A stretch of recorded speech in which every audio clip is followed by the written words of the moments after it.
Live from New Delhi, you're watching the India Newshour, India's voice to the world with me, Deepika, coming up in the next 1 hour.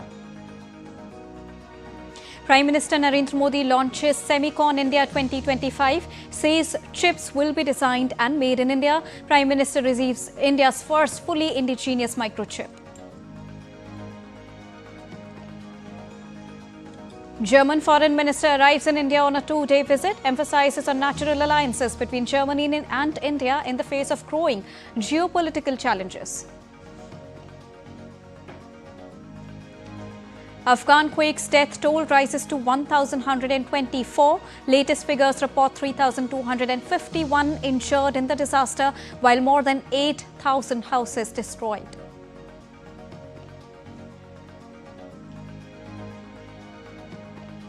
And in sports, legendary Australia fast bowler Mitchell Starc announces retirement. Starc says Test cricket remains his highest priority.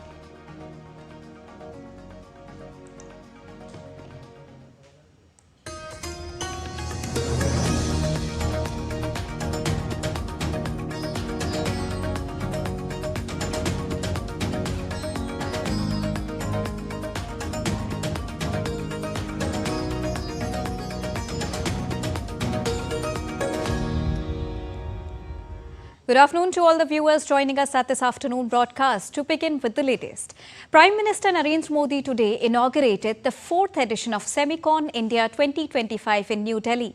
He also received the country's first Made in India semiconductor chip at the inauguration of SEMICON India 2025. Union IT Minister Ashwini Vaishnaw presented the Vikram 32-bit processor developed by ISRO's Semiconductor Lab along with test chips from 4 approved projects. Addressing the gathering, Prime Minister Narendra Modi said a defining chapter in India's semiconductor journey is unfolding, with innovation and investment driving a new wave of growth. He added that today the world is ready to build the semiconductor future with India.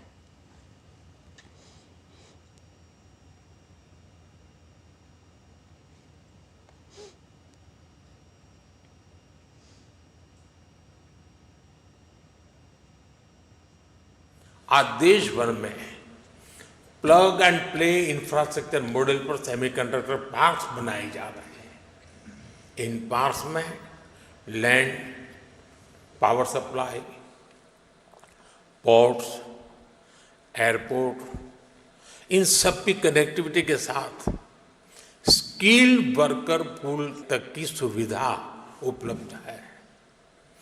और जब इनके साथ incentives भी जुड़ जाते हैं तो industry का फलना फूलना तय है। पीएलआई इंसेंटिव्स हो, डिजाइन लिंक ग्रांट्स हो, Bharat end to end capabilities offer कर रहा है। इसलिए इन्वेस्टमेंट भी लगातार आ रहा है। भारत अब बैकएंड से निकलकर एक फुल स्टैक सेमीकंडक्टर नेशन बनने की ओर बढ़ रहा है। वो दिन दूर नहीं है जब भारत की सबसे छोटी चिप दुनिया के सबसे बड़े चेंज को ड्राइव करेगी। Prime Minister Narendra Modi also stressed that government is building a robust, resilient and sustainable semiconductor ecosystem in India.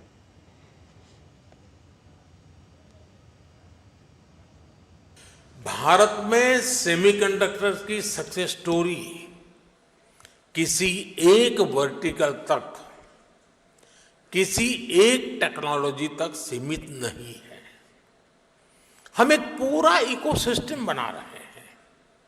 ऐसा इकोसिस्टम जिसमें डिजाइनिंग, मैन्युफैक्चरिंग, पैकेजिंग और हाईटेक डिवाइस सब कुछ यहीं भारत में उपलब्ध हो।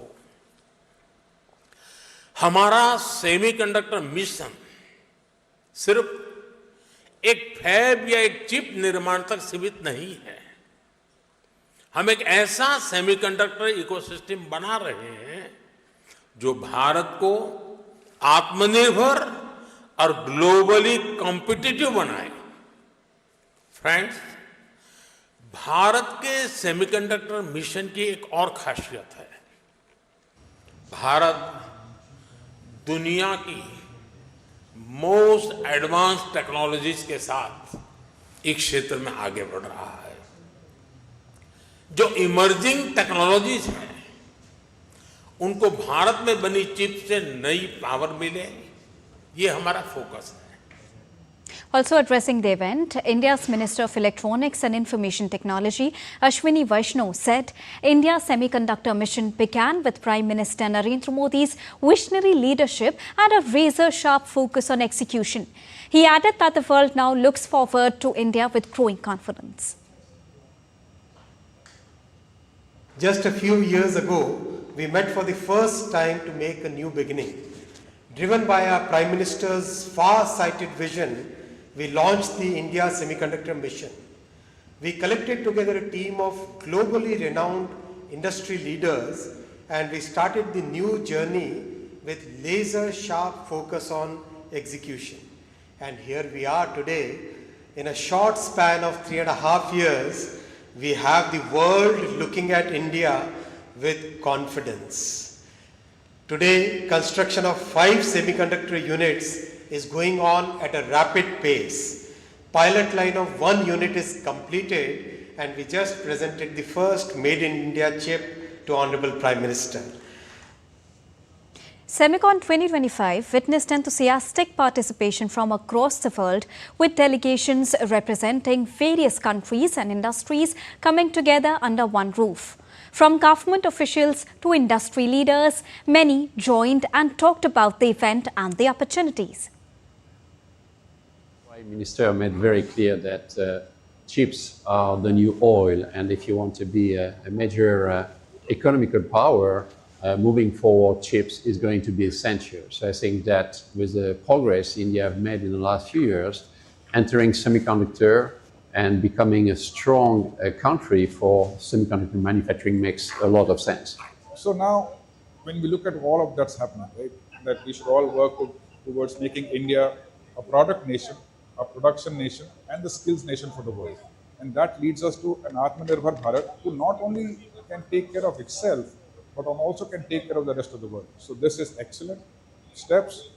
Progress is being made, evidence is seen, and now the future is for us. Customers are here in India. We want to be able to support them, to support the growth trajectory that we have here in India, the Modi's law of exponential growth. We want to be here to be able to support that. And to get you more on this, I'm joined by DD India correspondent Akshay Dongre from New Delhi. Good afternoon, Akshay. We heard the responses of many of the important stakeholders on SEMICON India 2025. Take us through the key highlights, because we also heard Minister Ashwini Vaishnaw talking about the giant leap that India made in such a small span of time. Well, obviously, Deepika, and what we saw today, in fact, was an event for the industry and not for political leaders to come and give their speech. And I'll tell you why I'm saying this. Because Prime Minister Narendra Modi came early in the day. He sat there, he listened to the industry experts, not just politicians. He listened to everyone and then he made his speech in the end. So he also said that he is a technology enthusiast and would always thrive to work in a manner where India can take lead as far as technology is concerned. So Prime Minister was quite enthusiastic about the entire event. It's going to continue till 4th of September. And we are going to see a lot of participation from the entire world as far as India's journey, rather a leap towards self-reliance in the semicon industry. So that is one point. There are several other key areas where we saw India talking about a future-ready India. India is talking about the next 5 years.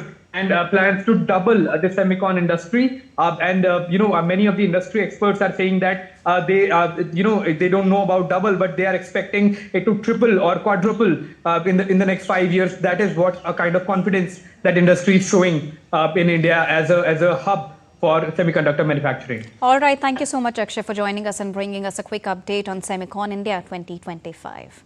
Well, SEMICON India brings together top global leaders, industry experts, academia, government officials and students under the theme called Building the Next Semiconductor Powerhouse. Well, India's semiconductor journey has gained momentum under the SEMICON India program. So far, the government has approved 10 key projects, including fabrication units, 3D packaging, compound semiconductors and assembly facilities. These initiatives are strengthening India's position in the global value chain. To promote innovation, over 280 institutes and 72 startups now have access to advanced chip design tools. 23 startups have been approved under the Design-Linked Incentive Scheme, working on chips for CCTV, navigation systems, communication, motor controllers and microprocessors. With this addition, India is taking strong steps in becoming self-reliant and moving closer to become the global semiconductor hub. Well, around 20% of the world's chip design engineers are based in India, making the country a crucial player in the global semiconductor design ecosystem. According to a report by Bastion Research, India has already established itself as an important part of the global semiconductor design chain. Global players such as Qualcomm, Intel, Nvidia, Broadcom and MediaTek have large research and development and design centers spread across India's Bengaluru, Hyderabad and Noida. Well, this strong presence of global technology leaders has enabled India to become one of the world's leading hub for semiconductor design. The report also pointed out India's growing policy push and proactive role of the government to strengthen its semiconductor ecosystem. With its large pool of engineers, strong design capabilities and supportive government policies, India is steadily carving out a significant role in global semiconductor value and expanding its market as well. Moving on, German Foreign Minister Johann Wadephul arrived in India's IT capital, Bengaluru, this morning.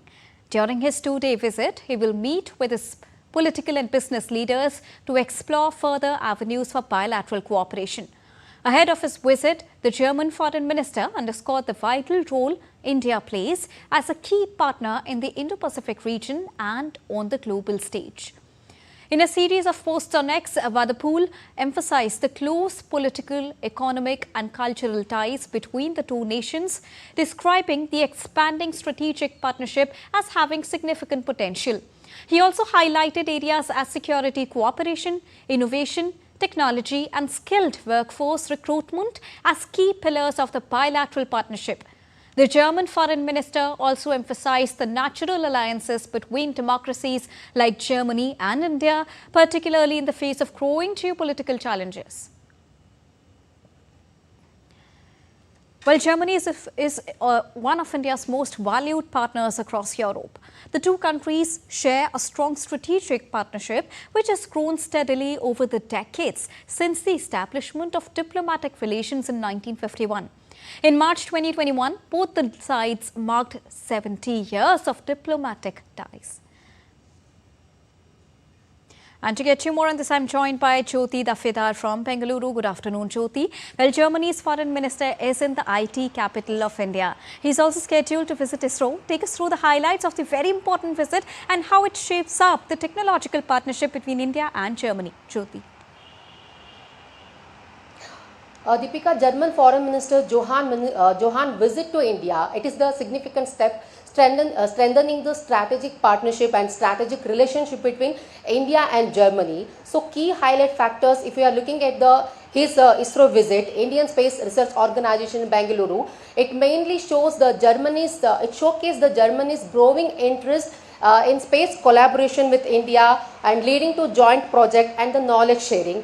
And he will visit the ministers like External Affairs Minister S. Jaishankar and Commerce Minister Piyush Goyal. He will discuss regarding trade, security and global governance and digital economy and the artificial intelligence. So mainly these both countries visit, the German foreign ministers visit will enhance the strategic relationship and the partnership between India and Germany. They will discuss like focusing on the areas like security cooperation, innovation, technology, and skilled workforce recruitment. So while we're looking into the technological partnership, that is the artificial intelligence and the quantum technology, India and Germany now they are concentrating on the deepened cooperation in enhancing the artificial intelligence. So like the AI and the quantum technologies and green hydrogen, all these key areas, and clean energy and the green hydrogen. So both the countries will exploring in the clean energy and green hydrogen and mobility with potential collaboration in research and development. Definitely it will helpful to boost India's economy and India's digital economy, India's the key factors like artificial intelligence. So definitely this visit will make an impact between the both countries. All right, thank you so much, Jyoti, for joining us and bringing us the latest straight from Bengaluru. Well, Singapore Prime Minister Lawrence Wong will be on a 3-day visit to India from today. This would be Prime Minister Wong's first visit to India in his capacity as Singapore's Prime Minister. He will hold bilateral discussions with Prime Minister Narendra Modi on Thursday. Both the leaders will review robust and multifaceted cooperation and set the path for future collaboration. They will also engage on regional and international issues of mutual interest. Prime Minister Wong will also call on President Draupadi Murmu, while External Affairs Minister Dr. S. Jaishankar and other dignitaries are also scheduled to call on the visiting dignitary. Singapore is an important partner for India, including in the Act East policy. During the visit of Prime Minister Narendra Modi to Singapore in September 2024, bilateral ties were elevated to a comprehensive strategic partnership. The visit coincides with the 60th anniversary of India-Singapore diplomatic relationship. Moving on. Rescue operations continue in Afghanistan's Kunar and Nangarhar provinces following a powerful 6.0 magnitude earthquake on Sunday. According to the Afghan Red Crescent Society, the death toll due to the earthquake has risen to 1,124. The humanitarian assistance group further said that at least 3,251 people have been injured and more than 8,000 houses have been destroyed in the disaster. The search for survivors continue, with authorities focusing on difficult terrains. Helicopters are being used to airlift the injured people, providing medical aid and assistance in nearby hospitals. India was among the first to respond to the disaster, with Prime Minister Narendra Modi expressing condolences and offering humanitarian assistance.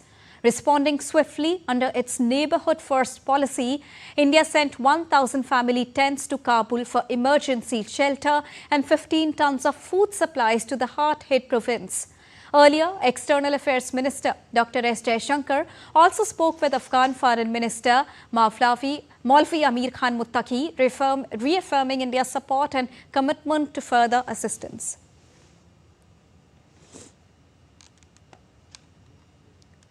Now, Britain too has set out emergency funding support for those affected by earthquakes in Afghanistan.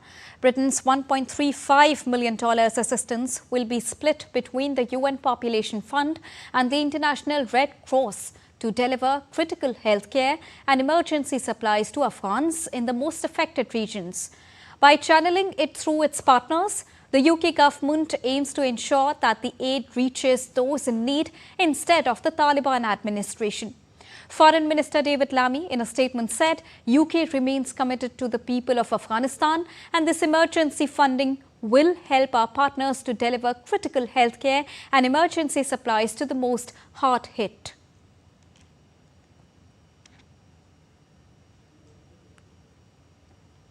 Now, at least 20 people were missing after violent protests sparked in Indonesia by lavish perks for lawmakers that have come to include anger against police, a rights group said on Tuesday. At least 6 people have been killed since protests erupted last week, intensified by footage spreading of the killing of a young delivery driver by a paramilitary police unit. The group said that 20 people were reported missing in the cities of Bandung and Depok on Java Island and the administrative cities of Central Jakarta, East Jakarta and North Jakarta that make up the wider capital city. On Monday, the military was deployed across capital Jakarta as hundreds gathered again outside the parliament and clashes were reported in several other cities. Now, tensions between the United States and Venezuela have escalated in recent weeks due to a significant U.S. naval buildup in the southern Caribbean and surrounding waters. Venezuelan President Nicolas Maduro accused the U.S. of using its naval deployment in the Caribbean to pursue regime changes, while Venezuelan officials claim the buildup is a threat intended to justify potential intervention. Humano, si tú le preguntaras a Nico, o sea, a mí, Nico, ¿qué mensaje le mandas tú al señor Donald Trump, que es presidente de Estados Unidos? Que busque la paz y en nosotros conseguirá siempre una mano amiga para la paz, con desarrollo, con independencia, con dignidad y respetando, no buscando un cambio de régimen. Presidente Donald Trump, la búsqueda de cambios de régimen está agotado y está fracasado como política en el mundo. U.S. officials stated that the operation targets threats from Latin American drug cartels, aligning with President Trump's broader agenda to combat drug trafficking, curb migration and strengthen border security as well. Now, Brazil's former President Jair Bolsonaro, facing charges of plotting a coup to retain power after losing the 2022 election, is set to begin closing arguments on Tuesday. Bolsonaro faces accusations of plotting to poison President Lula da Silva, his running mate, and assassinate Supreme Court Justice Alexander de Moraes, who oversaw the 2022 election and now leads the coup case. The trial has gained international attention, with U.S. President Donald Trump denouncing it as a witch hunt. Bolsonaro has denied making any attempt to overthrow Brazil's democracy, but admits attending meetings to challenge the 2022 election and is under house arrest in Brasilia. Around 20 supporters of Bolsonaro, including his sons Carlos and Renan, held a prayer vigil outside his residence in Brasilia on Monday. Attendees were seen holding banners, praying, and some were visibly emotional, hoping for divine intervention. Tens of thousands of anti-government protesters marched again in Serbia, with shielded riot police guarding the Belgrade headquarters of Serbia's President Aleksandar Vučić, who has threatened a major crackdown against those protesting his populist rule. The protest, led by high school and university students, marked 10 months since a concrete canopy collapsed at a train station in Serbia's northern town of Novi Sad, killing 16 people. The disaster ignited a wave of public outrage, with state corruption and negligence cited as a major cause. The protests on Monday were held in the capital Belgrade and several other towns in Serbia. Let's now understand what are protesters demanding. Well, anti-government protests started in the month of November after a renovated rail station canopy in the northern city of Novi Sad collapsed, killing 16 people. Many in Serbia blamed the tragedy on corruption-fueled negligence in state infrastructure projects. Following the disaster, Vučić and the Serbian Progressive Party stayed in power with a reshuffled administration. The student-led protests have since focused their demands on the need for snap elections instead of regular elections planned for 2027. In June, organizers had issued an ultimatum for Vučić to announce a new vote, a demand he rejected. Protesters are also stressing on the need to ensure that elections are free and fair through several reforms, including a review of voter records, equal access to media for all participants in political life, and measures to prevent vote buying. Other requests also include reforming the education system, recognizing student bodies known as plenums as legal entities, ensuring fair wages for all education sector workers, and respecting the autonomy of universities. While Serbia is formally seeking European Union entry, and Vučić maintains a pro-European stance. Moving on, a massive landslide in Sudan's western Darfur region has flattened an entire mountain village and killed more than 1,000 people. A rebel group, the Sudan Liberation Army, that controls the area said there was just one survivor. The landslide struck on the 31st of August after days of heavy rainfall. The group appealed to the United Nations and others to help recovering the dead still buried under dirt and debris. Polls have closed in Guyana's general election, where voters cast ballots on Monday to choose 65 members of the parliament and a president as well. The Election Commission plans to deliver results by Wednesday. President Irfan Ali, in office since 2020, is seeking re-election representing the People's Progressive Party. Before the election, no transparent polling was available, but PPP supporters were hopeful of retaining power. Meanwhile, opposition parties gained support by criticizing the PPP for allegedly unfairly distributing oil earnings. Guyana's 2020 elections was marred by a 5-month standoff over vote counting.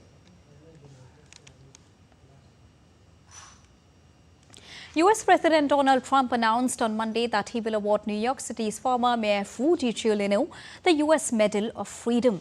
The news comes a day after Giuliani was hospitalized following a car crash in New Hampshire.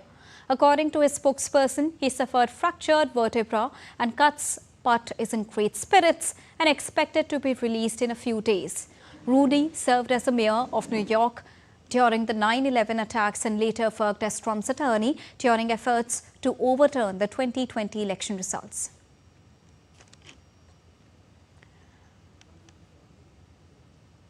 Time for a short break, but still to come on the other side.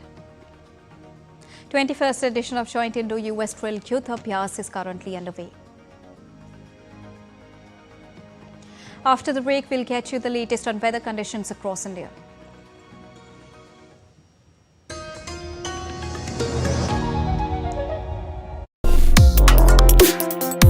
Complex issues, hidden agendas, twists and turns, strategic games. We think all dots are linked. We just need to connect them. Join me every week as I connect the dots to unravel hidden designs in statecraft, mysteries, and decode issues that matter to you. Watch Connecting the Dots with me at these times on DD India.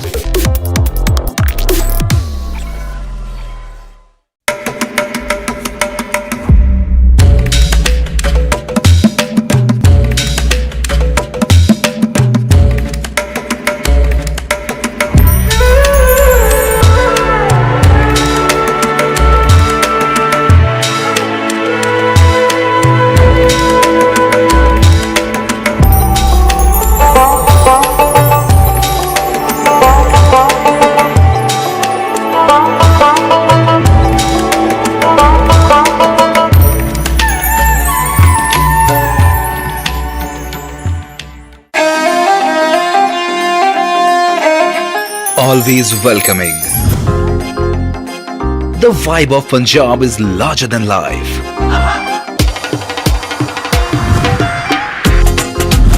Warm up to grandeur that's beyond compare.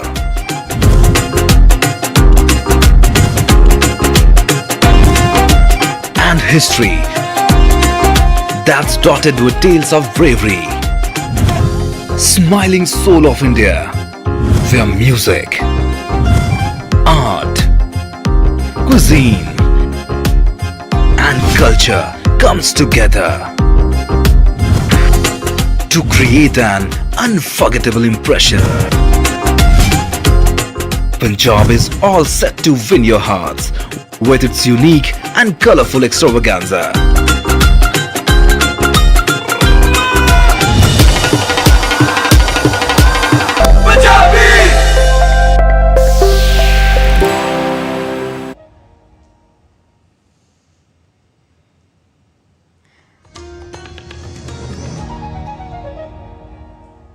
Welcome back after that short break. You're watching DD India News Hour. Time to quickly recap top headlines of the hour. Prime Minister Narendra Modi launches SEMICON India 2025, says chips will be designed and made in India. PM receives India's first fully indigenous microchip.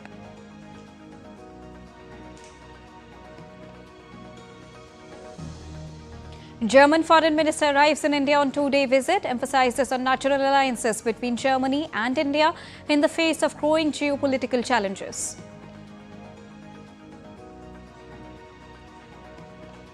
Afghan quake's death toll rises to 1,124. Latest figures report 3,251 injured in the disaster, while more than 8,000 houses destroyed.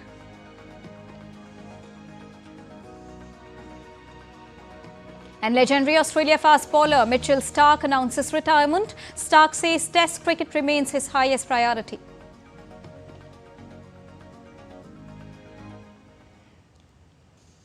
And now let's go back to the top story where we are discussing SEMICON and the industry of semiconductors in India. And to get you a rounded perspective on this, I am joined by our expert of the day, Mr. Shubhimal Bhattacharya, who is the IT and technology expert. Good afternoon, Mr. Bhattacharya.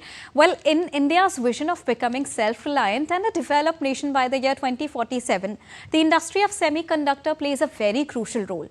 From PLIs to SEMICON 2025, India's rise in semiconductor industry has been really very progressive. Help us understand the economical benefits of having a good hold over this very sought-after industry.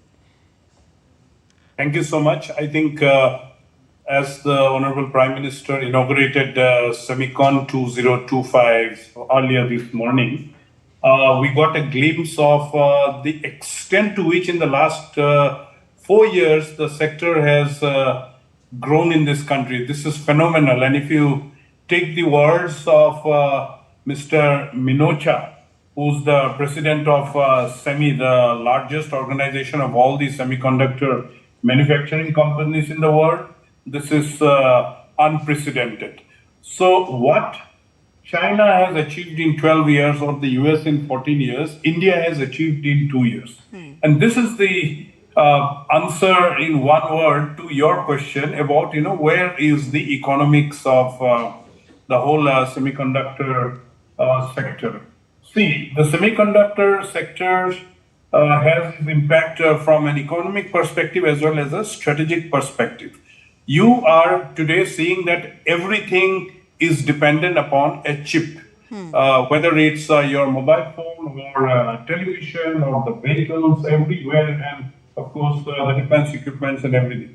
Now, when you are using such a material in bulk across sectors, and you are completely dependent upon an export ecosystem, it doesn't, of course, take care of the prospects of economy, but also brings it a lot of strategic risks. And that is where the Prime Minister took a visionary call, and not only the call was taken, the implementation in the last 4 years has been done in a very, very meticulous and a constant watch approach. And so, as the Prime Minister himself said, that chips are digital diamonds. And so this idea of digital diamonds is pushing the whole economy of the chip ecosystem forward. It's a mix of so many things. Today, India has about 20% of the design skilled people across the world to manufacture chips.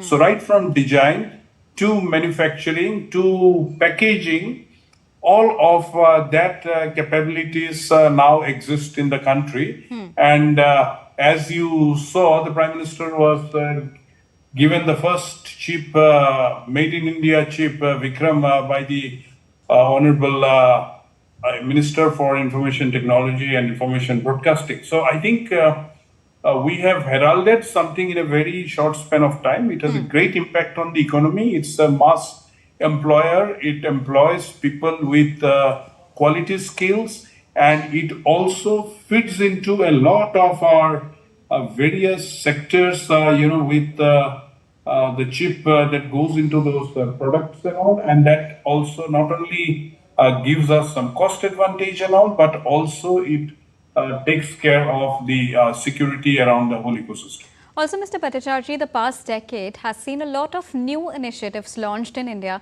that not only ensured Made in India concept getting a huge boost, but also promised a lot of business for in-house stakeholders, for the local, the Indian stakeholders. Tell us, how is it going to promote local business opportunities and expanding export opportunities as well? See, if you saw today, a lot of the global CEOs from the chip ecosystem companies were present here. I saw the ASML CEO speaking. We had Tokyo Electron CEO speaking with the Prime Minister, visited his company on last Saturday. So there are a lot of them, and all of them are operating in this country through partnerships. So the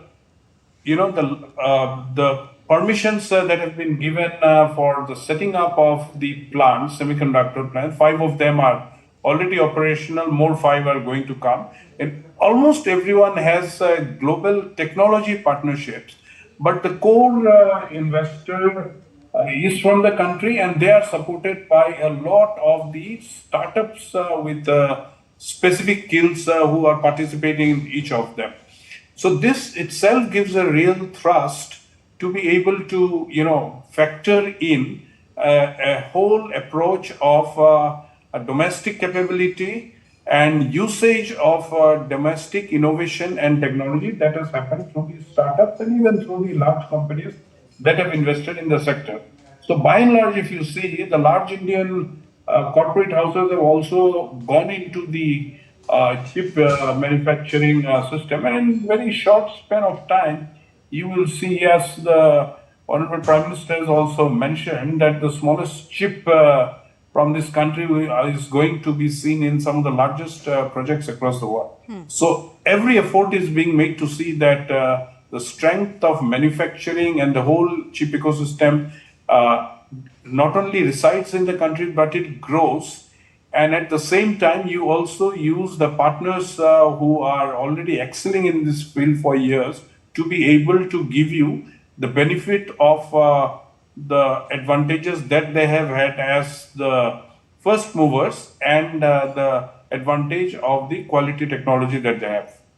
Also, from e-Vitara's launch to the inauguration of 4th SEMICON in India that hosts around 33 countries, all in almost 10 days. How such initiatives are going to open doors to job opportunities per se?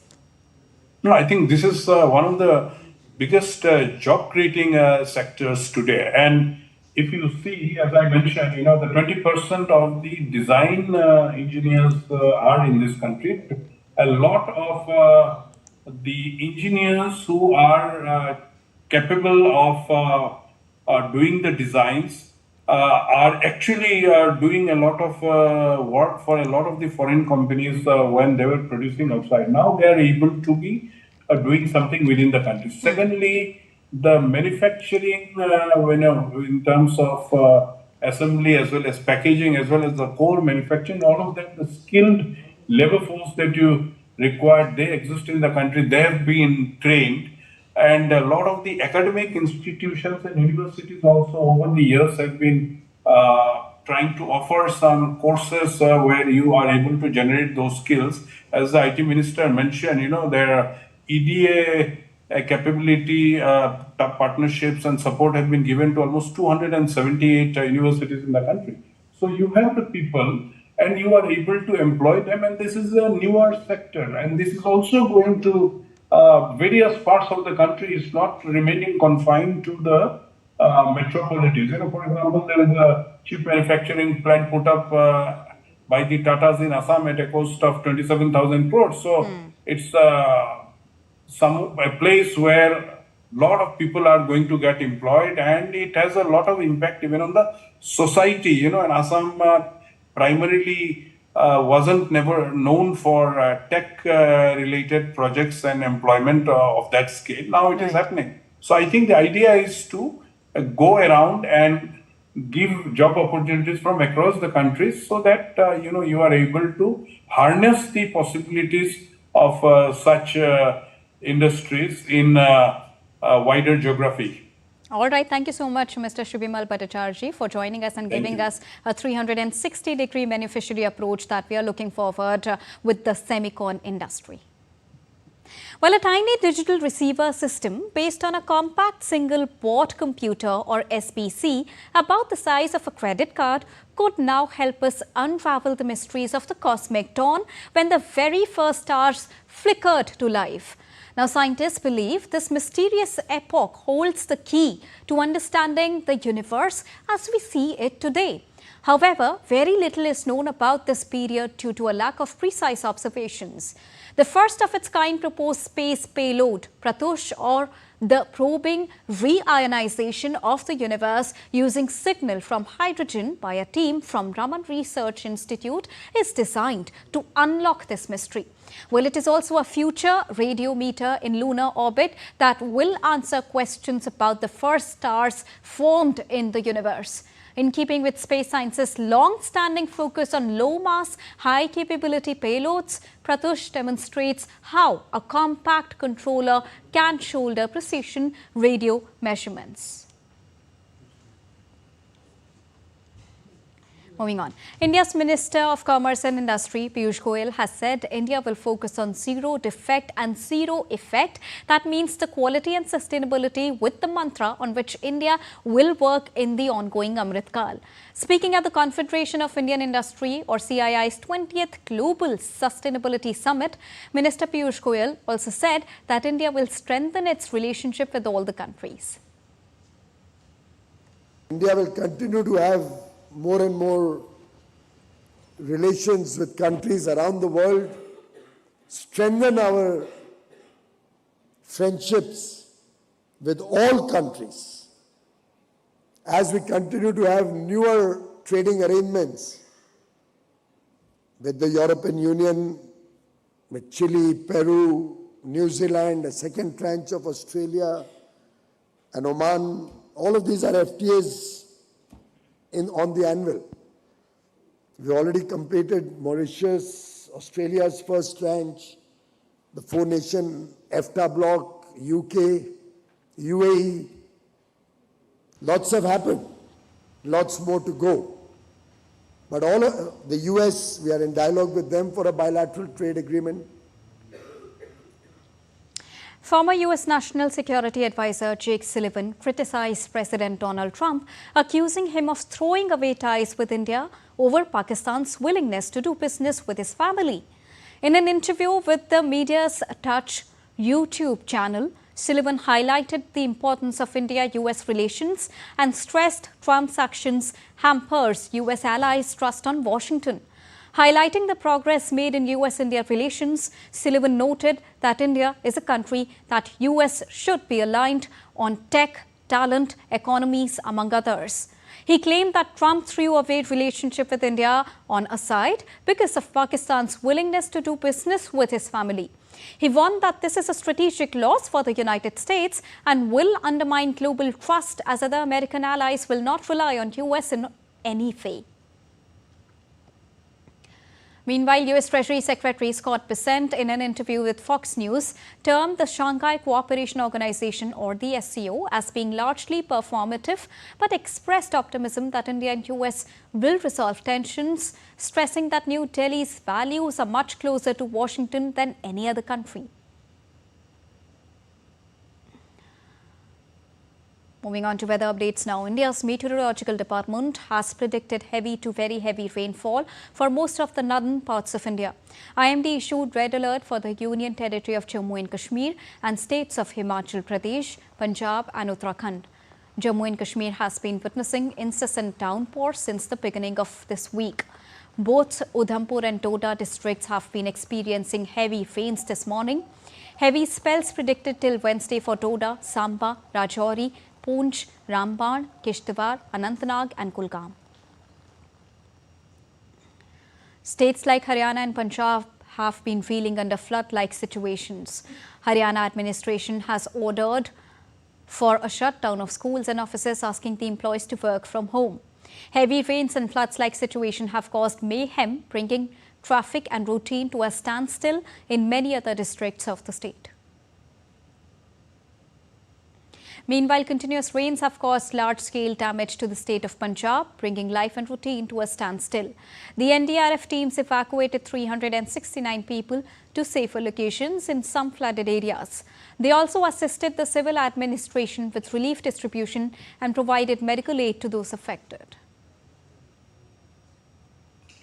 Rajasthan has witnessed more than average rain since the beginning of monsoon this year. Many districts are facing flood-like conditions with overflowing water in dams and other water bodies, causing alarm among the residents. Local administration was on an alert, asking people to remain cautious. The national capital has been witnessing frequent rain spells, raising concerns about potential flooding along the Yamuna River. Authorities directed the closure of traffic and public movement on the bridge over Yamuna River, effective from 5 p.m. on Tuesday, in response to a flood advisory issued by the Central Water Commission.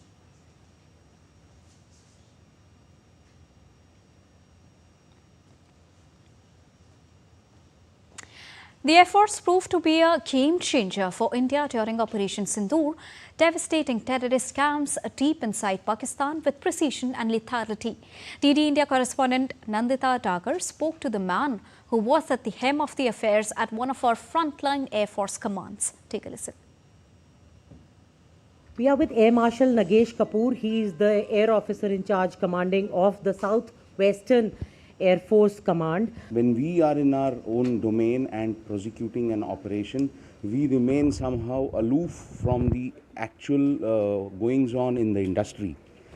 And so from here in the next 2 days, I want to understand, I want to take forward what exactly is happening in our industrial domain so as to make sure that our armed forces are better prepared, they are better equipped to handle another such contingency. As you yourself said, Operation Sindoor is ongoing, so we should be better prepared and to tackle any eventuality that comes immediately after this. So that is something that I would like to hear from in this seminar, and that is something that I would like to learn. And now let's take a look at other stories making news around the country in brief. The 21st edition of Indo-US Joint Exercise Youth Abhyas has begun from the 1st of September in Alaska. The Indian contingent is represented by Madras Regiment. The joint drill will culminate on 14th September. India's Minister of State for External Affairs and Environment, Forest and Climate Change, Kirti Vardhan Singh, will be on a 2-day visit to Iceland starting Thursday. During his visit, the minister is scheduled to participate in the second edition of India Nordic FAG 1.5 dialogue, where he will deliver the keynote address at the inaugural session.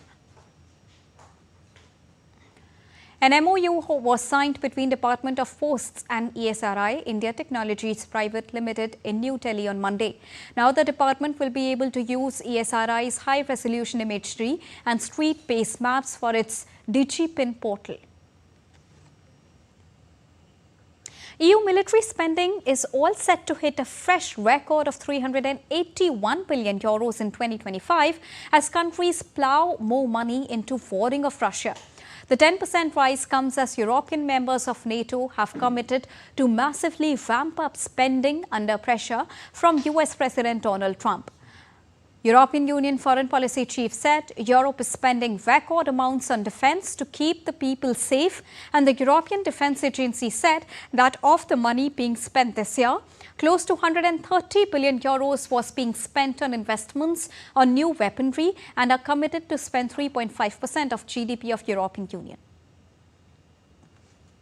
The German economy hasn't been very strong in recent years, and it's left the government with less tax income and a hole in the budget.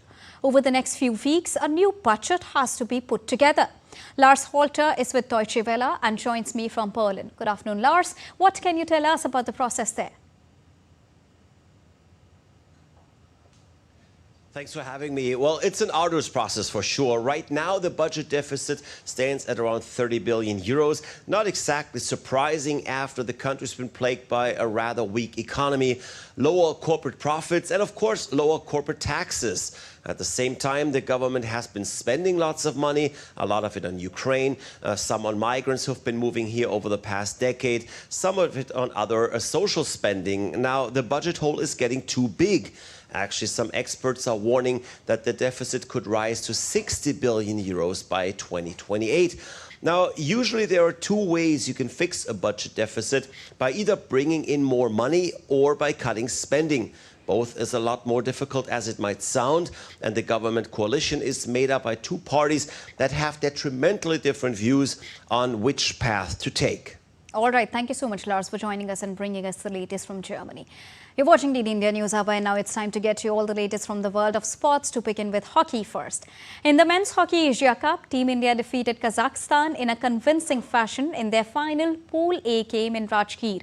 India won by a dominant scoreline of 15-0, with as many as 3 players scoring a hat-trick.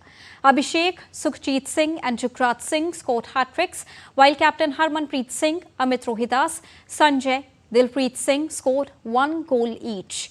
India finished the league stage at the top of the points table in Pool A with 9 points from 3 games. Top 2 teams from both the pools advanced to the Super Fours. India and China have qualified from Pool A, while Korea and Malaysia have qualified from Pool B. I think it was exactly what we needed. Just built some confidence up front, and the front six did really well. A lot of guys scored goals, so it was nice. A difficult game because we've already got through, you know, on the first 2 games. But I'm glad we got no injuries. But guys are feeling good about the game and come away with some nice moves. I think ये हम बात भी करके आए थे कि जो start रहेगा, मेक श्योर कि हम अच्छा करें, जो भी अपॉर्चुनिटी मिलती है ऐसे हम टीम गोल करें. ओपोनेंट्स की टीम है, जो हमारे फॉरवर्ड्स का कनेक्शन था वो देखने को मिला है आज. सो आई थिंक बहुत अच्छा खेलें.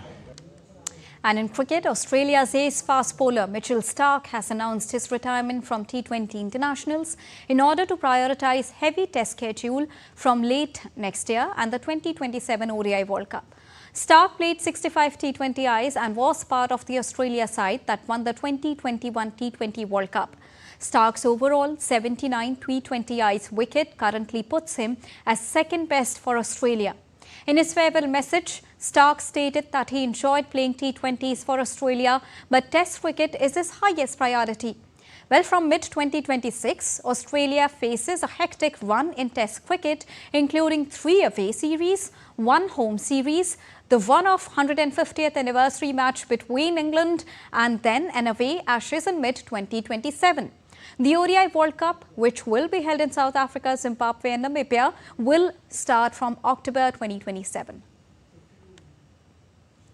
In tennis, round of 16 at the ongoing US Open, Naomi Osaka produced a stunning performance to eliminate home favourite Coco Gauff in last 16. The Japanese star powered past third seed Gauff by 6-3, 6-2 in a highly anticipated showdown in New York. Osaka will play 11th seed Carolina Mukova in Wednesday's quarterfinals. In other women's singles action, Iga Swiatek brushed off Ekaterina Alexandrova in straight sets to extend her Grand Slam winning streak to 11 matches.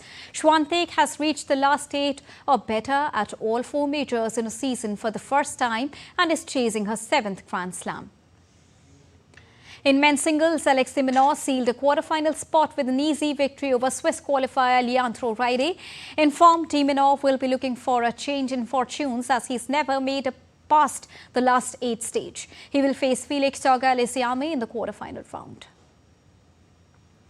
Defending US Open champion Jannik Sinner continued his stellar run at the hard court with a commanding victory over Alexander Bublik. The Italian top seed secured a 25th straight major match victory on his favourite surface and never looked in any trouble. With this victory, Sinner has set up a quarter-final clash against compatriot Lorenzo Musetti. And India's Yuki Bhambre and his Kiwi partner Michael Venus will be in action in the 3rd round of the men's doubles category at the ongoing US Open. The India-New Zealand duo beat Gonzalo Escobar and Mexico's Miguel Reyes in the 2nd round. Well, this marks the 3rd time when Venus has reached the 3rd round of the US Open, having previously got this far in 2014 and 2022. Venus has never gone beyond the 3rd round in New York before, but he will achieve that feat if he and Bhambre can defeat the German duo of Kevin Krawitz and Tim Puetz in round of 16 on Tuesday. Three-time European heavyweight champion boxer Joe Bergner, who fought Muhammad Ali in a world title bout, has passed away at the age of 75. The British Boxing Board of Control released a statement that said that the boxer passed away at his care home in Brisbane, Australia. Bergner's professional boxing career spanned 32 years and 83 bouts, of which he won 69, including 41 by knockout. He turned a professional in 1967 and won the European, British and Commonwealth titles. He fought Muhammad Ali and Joe Frazier in back-to-back fights in 1973. Bergner moved to Australia in the 1980s and won the Australian heavyweight title in 1995 before retiring in 1999. And that's all for this edition of DD India News Hour. But do let us know your thoughts on the news of the day. For those on the go, you can get all the latest news and updates from India and across the world on the DD India mobile app. The app is available on both Android and iOS platforms. Scan the QR code on the screen to download it right now. We'll be back with more news as it breaks here on DD India. I'm Deepika, and from all of us here in New Delhi, thank you so much for watching DD India News Hour. Namaskar.